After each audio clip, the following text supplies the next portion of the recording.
Corona के समय police हिरासत में पिता और बेटे की दर्दनाक मौत ने पूरे देश को हिला दिया था। और अब 6 साल बाद उसी केस में 9 पुलिसकर्मियों को मिली है फांसी की सजा। क्या यह भारत में न्याय की सबसे बड़ी मिसाल है? आइए जानते हैं पूरे मामले को। समझते हैं कस्टोडियल वायलेंस के बारे में। इससे जुड़े हुए क्या महत्वपूर्ण केस इससे पहले भारत में आए हैं, यह भी जानेंगे। इससे रिलेटेड राष्ट्रीय और अंतर्राष्ट्रीय स्तर पर क्या कानून मौजूद हैं, यह भी देखेंगे।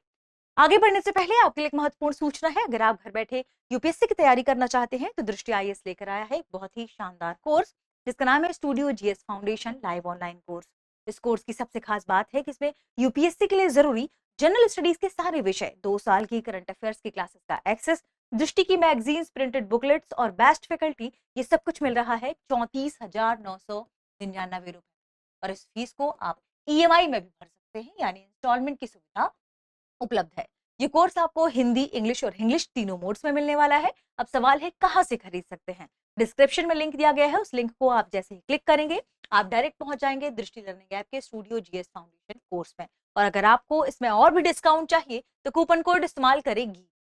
गीत कूपन कोड के इस्तेमाल करने से आपको ये कोर्स काफी कम कीमत में मिलेगा, यानी आपको इसमें डिस्काउंट मिल जाएगा।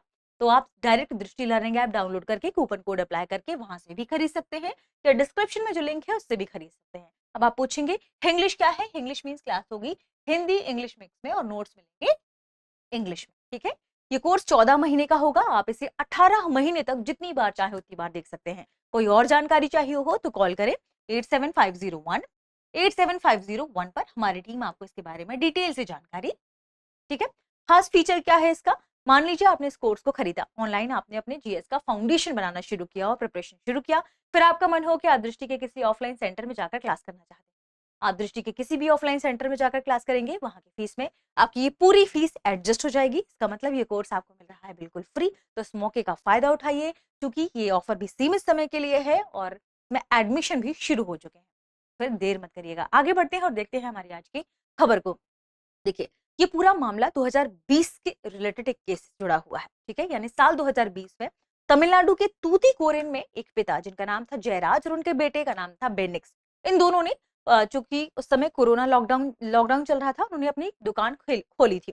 तो एक निश्चित टाइम ड्यूरेशन के लिए थी, थोड़ा देर तक उन्होंने शायद दुकान ज्यादा एक्स्ट्रा खोल ली थी।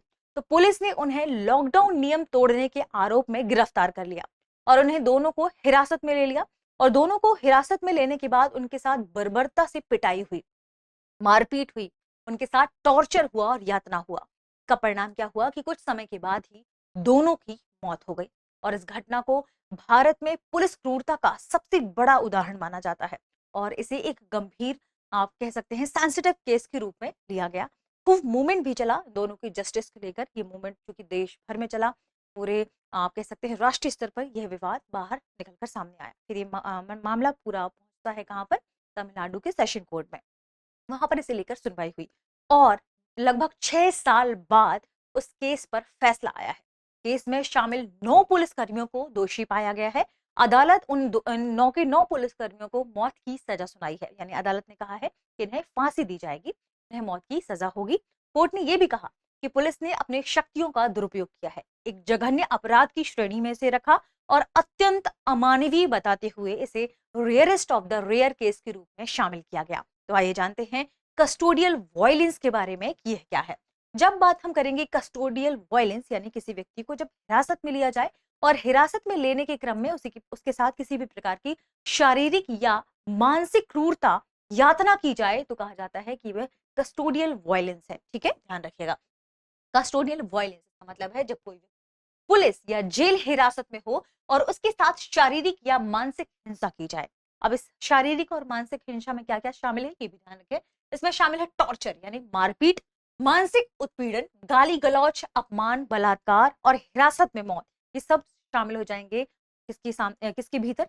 कस्टोडियल वायलेंस के भीतर। ठीक है, और इसी में जब मौत हो जाती है तो इसे कहते हैं कस्टोडियल डेथ, यानी यातना, उत्पीड़न, क्रूरता की वजह से उस व्यक्ति की हिरासत में ही मौत हो जाए तो उसे कस्टोडियल डेथ कहा जाता है। ध्यान रखिएगा कि भारत में इसकी कोई स्पष्ट कानूनी परिभाषा नहीं है। ठीक है, अब हिरासत कितने प्रकार की होती है, यानी कितने प्रकार से जेल में रखा जा सकता है व्यक्तियों को? तो ये 2 प्रकार की हिरासत होती है, नोट कर लीजिएगा। पहला है पुलिस कस्टडी। पुलिस कस्टडी का मतलब है कि 15 दिन तक पूछताछ के लिए उसे कस्टडी में रखा जा सकता है। और दूसरी कस्टडी होती है जुडिशियल कस्टडी। जुडिशियल कस्टडी का मतलब है कि उस व्यक्ति को सजा होने तक या बेल होने तक जेल में रखा जा सकता है। तो दूसरी क्या है? जुडिशियल कस्टडी, यानी जेल में रखा जाता है कब तक? बेल या सजा तक। तो दो प्रकार की हिरासत, दो प्रकार की आप समझिए कस्टडी होती है। ठीक है, बात कर लेते हैं कि आखिर कानूनी सुरक्षा क्या क्या है, लीगल सेफगार्ड क्या कहते हैं। सबसे पहले भारतीय संविधान में अनुच्छेद के संदर्भ में चर्चा करते हैं। तो अनुच्छेद 21 जो जीवन और गरिमा का अधिकार देता है। जीवन और गरिमा के अधिकार में उस व्यक्ति का जीवन बहुत महत्वपूर्ण है, गरिमा के साथ जीवन जीने का अधिकार महत्वपूर्ण है, और इसीलिए आर्टिकल 21 के भीतर इसे रखा जाता है।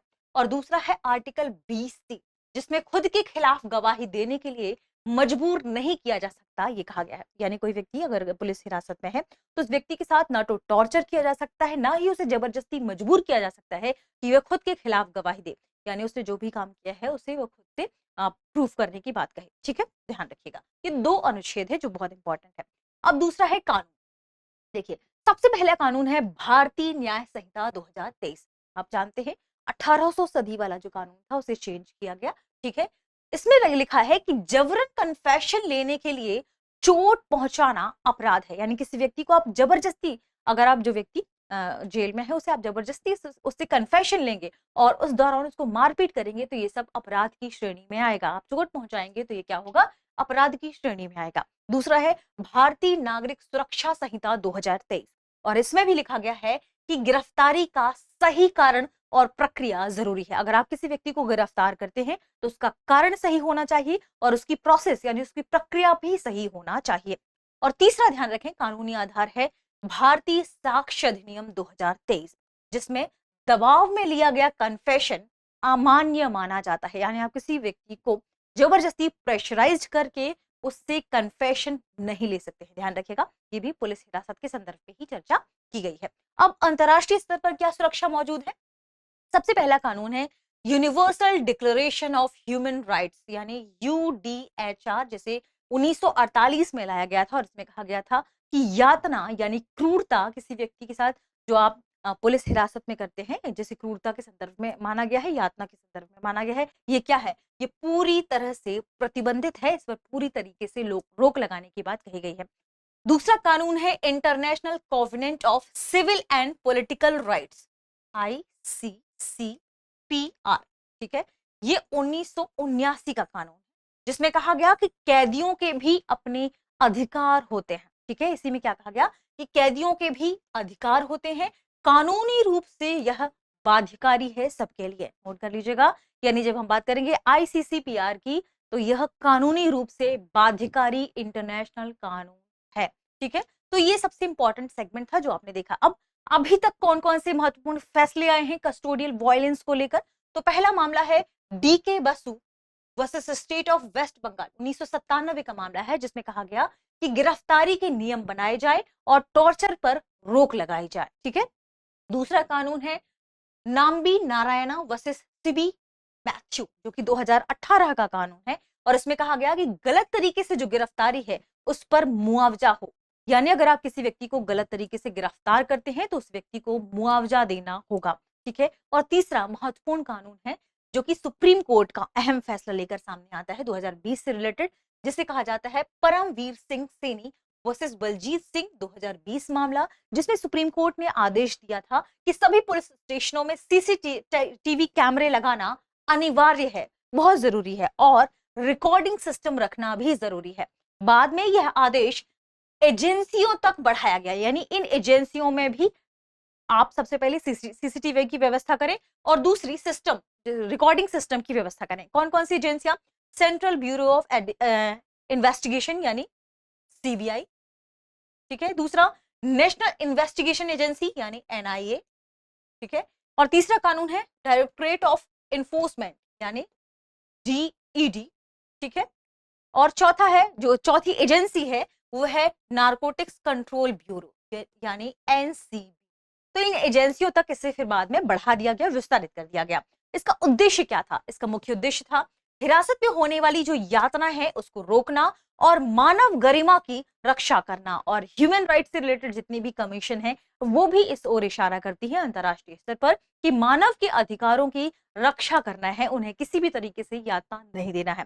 तो मुख्य समस्याएं क्या हैं अभी फिलहाल मौजूद क्या है? अगर हम भारत की बात करें तो अभी भी भारत में कस्टोडियल डेथ को लेकर या कस्टोडियल, जब हम वायलेंस की बात करते हैं तो इसकी स्पष्ट परिभाषा नहीं दी गई है कि ये चीजें कस्टोडियल वायलेंस में शामिल होंगी। इसके अलावा जवाबदेही की भी कमी है। हमने देखा कई बार कि अगर पुलिस को हिरासत में लेना होता तो सरकार की अनुमति की जरूरत होती है। कई बार ऐसी समस्याएं होती हैं। तो दूसरा जवाबदेही की कमी, तीसरा औपनिवेशिक सोच। अभी भी यह मानते हैं, पुलिस विचारधारा यही है कि डंडे से ही कोई हल निकलेगा, यानी अभी भी प्रताड़ना की जाती है। अभी भी डंडे को एक दंड देना, या आप कह सकते हैं डंडे से मारपीट करना, एक आम आप कह सकते हैं लोगों की विचारधारा में शामिल है कि इसी से ही आप निकलवा सकते हैं, उगलवा सकते हैं किसी के गुनाह को।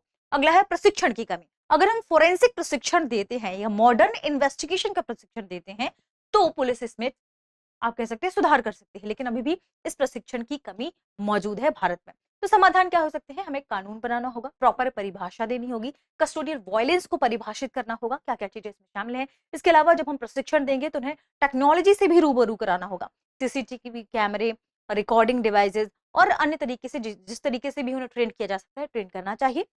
पुलिस सुधार पर भी ध्यान देने की जरूरत है, खासतौर पर उन्हें ह्यूमन राइट्स को लेकर समझाने की जरूरत है, ह्यूमन राइट्स की ट्रेनिंग देने की जरूरत है।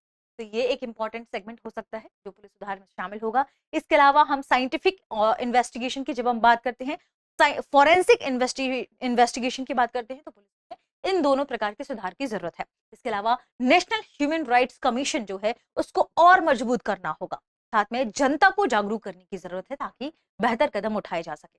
आगे बढ़ते हैं और देखते हैं आज के सेशन पर आधारित हमारे प्रश्न को। प्रश्न है, कस्टोडियल वायलेंस का सही अर्थ क्या है? ऑप्शन ए केवल जेल में हिंसा, ऑप्शन बी केवल पुलिस द्वारा मारपीट, ऑप्शन सी हिरासत में शारीरिक या मानसिक हिंसा, ऑप्शन डी केवल न्यायालय में दंड। इस प्रश्न का सही जवाब कमेंट सेक्शन में ना भूलें। वीडियो में आपको इस सेशन पसंद आया हो तो दोस्तों को जरूर शेयर करें, चैनल को सब्सक्राइब करें।